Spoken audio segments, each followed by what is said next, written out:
I haven't seen the camera shake like that in a while. Yeah, it's just been another wild day. And as little as 24 hours ago, we were thinking that the center of the storm system would go mostly down to our south. It's still going to be a high impact event for Southern California. Tons of rain there, but obviously it's had a higher impact around the Bay Area. And I want to talk a little bit about the reason why. At the moment on the radar loop, you can see everything swirling around. This is the center of the storm system that is basically right over San Francisco and the northern end of the Bay.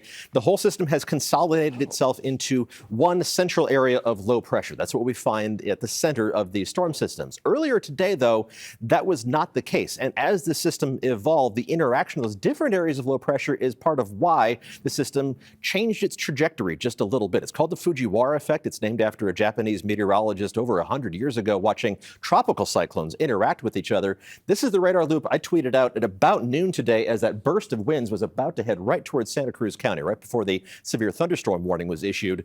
Two different areas of low pressure with my finger drawn L on the radar loop there. It's what happens when you're working from a phone. But these aren't existing separately. They interact with each other, so they actually rotate around a common center of gravity, if you will. They're rotating around a central point, like a binary star system. One star doesn't rotate around the other. They do kind of this dance back and forth.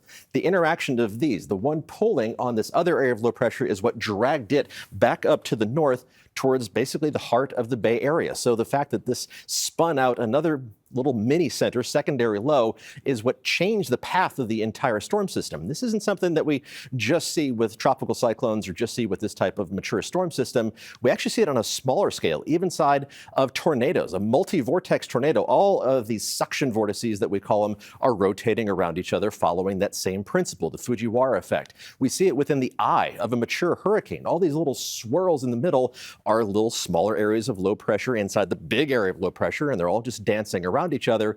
But even entire tropical cyclones can do the same thing. This is from the southern hemisphere, which is why everything is spinning backwards. But two hurricanes or cyclones in this part of the world rotating around a central point and actually affecting how the other one evolves. So it's something that we saw just off the coast of the Bay Area today. It's not something that happens very often, but the upshot has been a much higher impact event, both in terms of rain and wind across the Bay Area.